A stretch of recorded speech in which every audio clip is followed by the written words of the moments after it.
What up YouTube, it's Miserate's Company. In today's video, I'm showing you the absolute best single target or just max damage build for the Blood Knight. We've already done a build on the best farm. I'm working on the best PvP build, but this one is best for raids, dungeons, really anything else outside of farming. It is just an absolute max damage build for the Blood Knight. It is very surprising how much damage it can do. And when I was playing with the different builds and trying to figure out the best skills to use with the different limited essences we have, this one just sort of came together and I was so surprised at how well it worked. So without further ado, guys, let's get straight to it.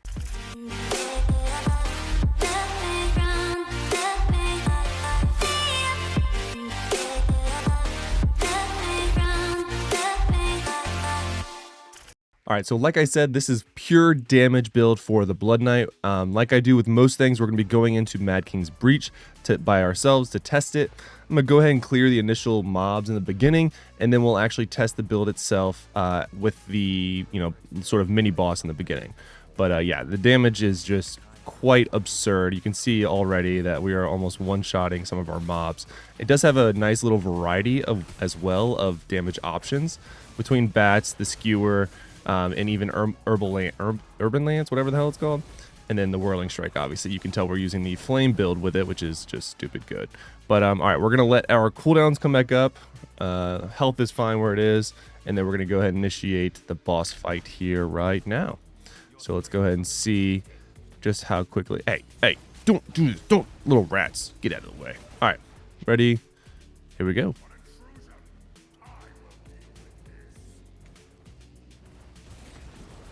So the biggest thing with this build is that we are trying to maintain our dot damage, which will make sense later on. So I'm strategically using my skills around when the dot, if you will, or damage over time, has fallen off.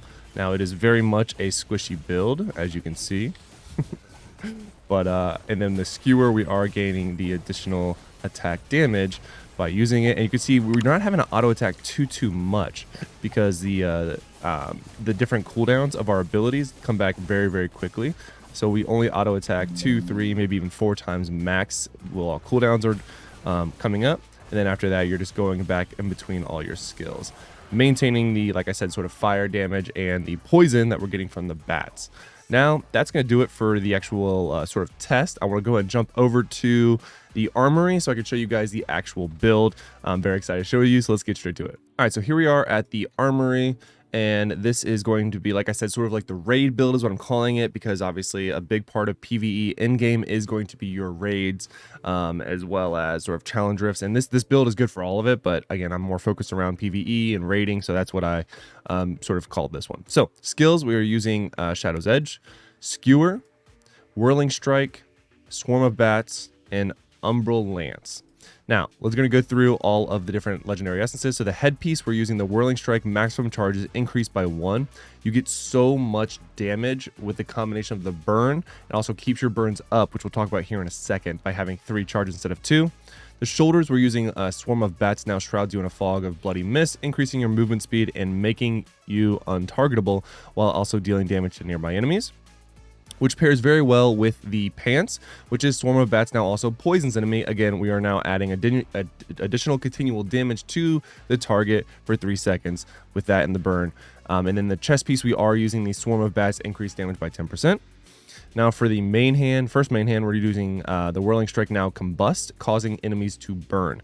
And then the other one is the Skewer. So Skewer now causes you to leap into the air and slam into the target location, knocking enemies up and stunning them. And then with that Skewer, we're also using the offhand, which is Skewer also increases your damage done by 10% for 4 seconds. Now this is where this last one here is where it got a little interesting to me. We're using the Spear Assault. Umbral Lance now throws multiple spears in an arc, maximum 2 charges. Now if you go to the skills themselves, it'll make a little bit more sense why we're using this one. This was the one that I had a hard time placing, this last 4th skill. I knew I wanted sort of like the starter, if you will, for the Skewer, so that way we get the additional damage. 24k damage is a lot of damage, and then you also get increased damage, so it's a great, again, starter for this build.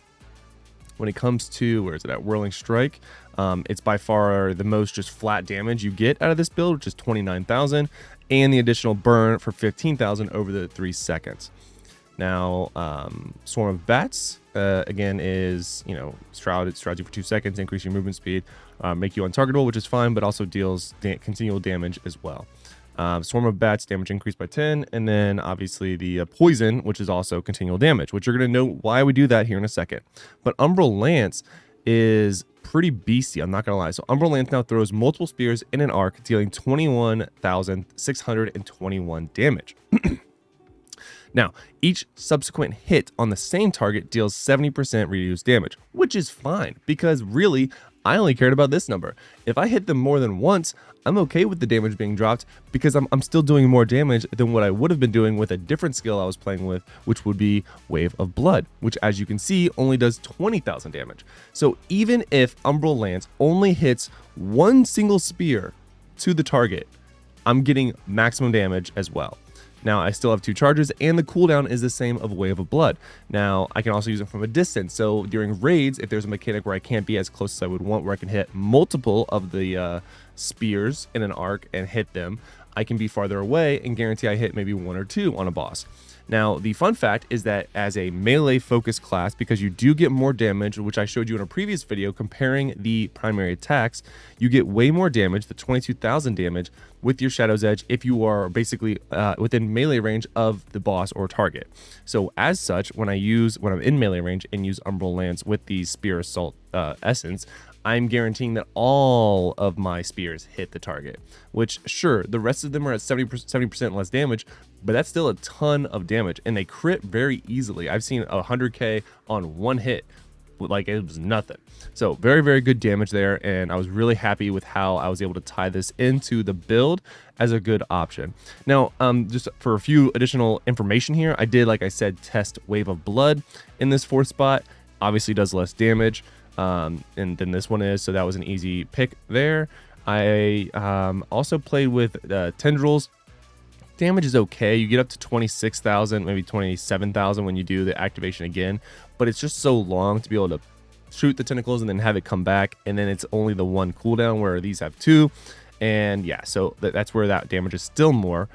Spear of Fury, the essences don't line up like you would want them to for that one. Like, I really needed either a chest piece or an offhand essence to make that 4th skill work with the rest of the build.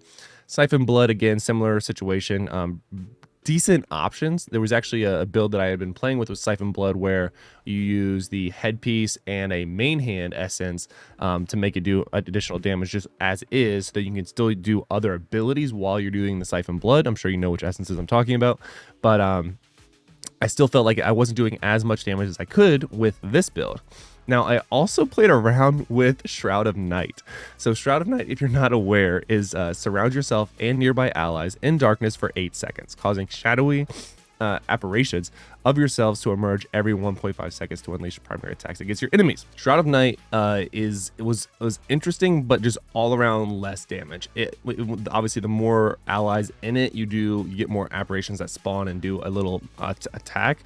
And you could buff it with the chest piece, which was great. That's the slot that I wanted to, adjust or could play with the rest of this build, but it just wasn't good enough to sustain what I could do with Umbral Lance. So that's going to do it for today's video, guys. I hope you enjoy. Let me know what you think. Like I said, I've tried basically everything. I did do a video on Abomination and why I don't think that is a good skill for most builds in the game. It's a fun skill to use, don't get me wrong, but not an optimal skill when we talk about damage. So this build will, by far, out of all of my testing and all of the little different min-maxings that I've tried, will definitely get you the most damage possible. And I did just realize I forgot to talk about the set pieces, which is a massive part of this. And then we're running 2-piece Vithus, so we get the increased duration from our primary from our beneficial effects. And then last but not least, we are also running a 4-piece Banquet of Eyes, because we will always have continual damage applied. That is a flat 15% increased damage that we will have at all times. And because we get the 4-piece, your critical hit chance is increased by 2.5% up to 25% for every continual damage effect you inflict upon nearby enemies. So yeah, lots of crits, which makes the damage just ramp up even more. Again, with the boost for Skewer, where it increases your damage by 10%. You are getting so much buffing to your abilities, and you're always maintaining that uptime for the most part. Obviously, Poison falls off pretty aggressively with the cooldown of Swarm of Bats, but ultimately, this is still by far the best build that I've been able to come up with for single target PvE dungeon-esque type of builds. So let me know what you think in the comments below, guys. And until next time, lock it in.